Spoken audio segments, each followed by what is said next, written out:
Halo, jumpa lagi dengan Kiwi Shop. Kali ini kita mau bahas earphone baru dari CCA. Yap, dia adalah CCA Lyra. CCA Lyra ini adalah earphone baru dari CCA setelah CCA CRA Plus. Tapi apakah CCA Lyra ini lebih mending daripada CCA CRA Plus? Atau sebaliknya?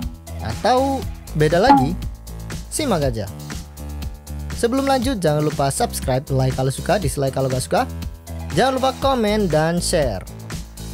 CCA Lyra ini kalau kita lihat dari garis keturunannya, dia memang muncul setelah CCA CRA Plus. Dan harganya pun sama. Cukup membuat kita berpikir kalau CCA Lyra ini pasti upgrade atau versi terbaru atau versi lebih mendingnya dari CCA CRA Plus. Tapi apakah demikian? Nanti kita bahas di sesi Sans Performance, oke? Nah, dari fisiknya dia punya housing di faceplate-nya yang terbuat dari logam, kayaknya dari zinc alloy gitu, dan sisanya plastik bening. Ada aksen kayak permata gitu di dalam faceplate-nya. Jadi terkesan ada sedikit sentuhan mewahnya di sini.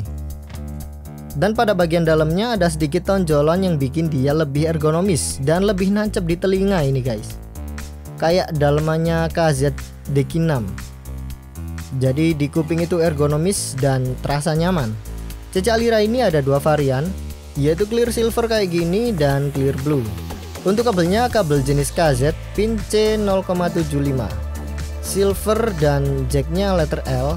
Jadi untuk kabelnya bisa kalian upgrade pakai kabelnya KZ guys. Untuk spesifikasinya sebagai berikut. Nah, di sini agak unik drivernya, yaitu dual magnetic dynamic. Jadi kayaknya dia ini single dynamic driver, tapi magnetnya dual. Impedance-nya 28, frekuensi responnya standar pendengaran manusia yaitu 20 Hz sampai 40.000 Hz. Oke, jadi seperti itu spesifikasinya. Sekarang marilah kita bahas sound performance-nya guys. Untuk lagu yang kita pakai ada dua, yaitu In the Middle of the Night dari Elle Duhe, gimana yang bacanya, dan No Surprise dari Radiohead.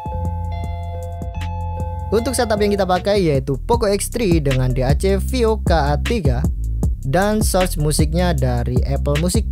Oh ya, untuk suaranya kita langsung bandingin aja dia sama CCA CRA Plus ya guys. Kalau pengen tahu CCA CRA Plus kayak gimana, bisa kalian tonton videonya di pojok kanan atas ini. Low dari CCA Lyra ini memiliki frekuensi yang lebih luas ke arah sub bassnya dibandingin CCA CRA Plus. Jadi rumble bassnya terasa lebih gede dan bergetar. Juga keseluruhan bass dari Lyra ini lebih gede dibandingin CRA Plus. Bassnya tipikal yang boomy, cukup deep tapi nggak terlalu nampol. Jadi bassnya ini cukup powerful ya guys, dan berbobot. Pada lagu In the Middle of the Night, setelah ref kedua bagian terakhir, ada bagian bass yang sangat rendah dan gede.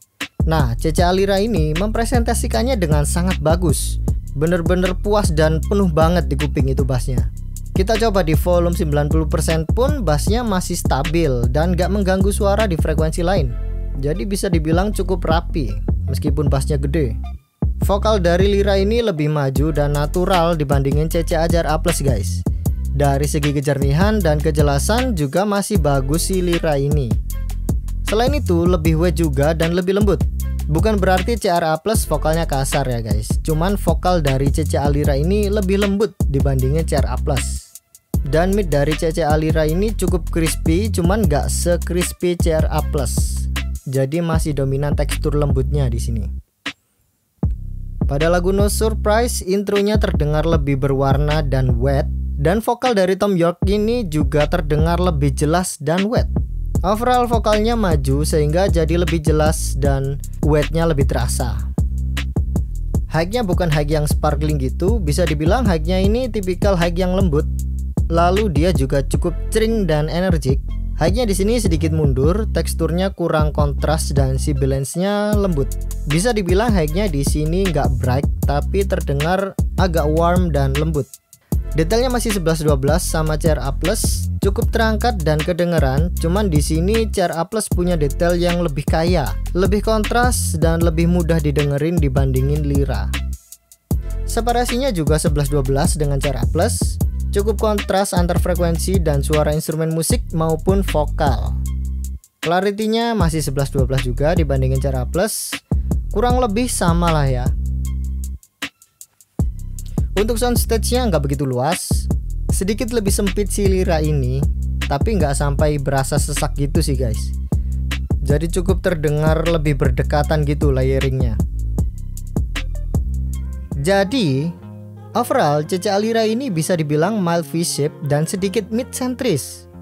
Vokalnya maju, bassnya gede, dan posisi high-nya agak mundur. Juga CCA Lyra ini punya performa suara yang tetap stabil meskipun volumenya digedein sampai 90 ke 100% lah.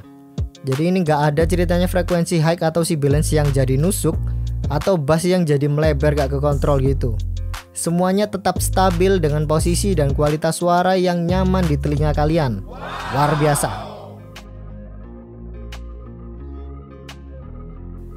Kesimpulannya, jadi CCA Lyra dan CCA CRA Plus bisa dikatakan lumayan beda karakter. CCA CRA Plus dia V-shape, lebih ke bright gitu. Untuk CCA Lyra, dia mild V-shape, dominan bass dan vokalnya. Vokalnya memang maju banget guys, tapi gak kering, cukup wet, dan bassnya Lyra ini ngimbangin vokalnya. Sehingga tatanan suara jadi terdengar tetap nyaman di telinga. Jadi apakah CCA Lyra adalah upgrade dari CCA CRA Plus? Menurut Mimin sih bukan. Karena dari segi kualitas teknikalitas masih 11-12 dan karakternya pun juga cukup beda. Tapi buat kalian yang cari bass yang bagus, gede, dan cukup galak dengan treble yang gak hilang, CCA Lyra ini bisa jadi pilihan yang sangat cocok buat kalian guys. Oke, seperti itu aja perjumpaan kita kali ini. Kalau kalian masih bingung mau cari audio portable atau masih bingung sama penjelasan Mimin, langsung aja datang ke store kita di Jalan Simpang Borobudur nomor 41E Kota Malang. Atau bisa ke marketplace kita di Tokopedia dan Shopee. Link kita taruh deskripsi, oke? Sekian jumpa kita kali ini, sampai jumpa di video selanjutnya. Kiwi Shop di sini. Salam audio. Bye bye. Bye bye. Bye bye.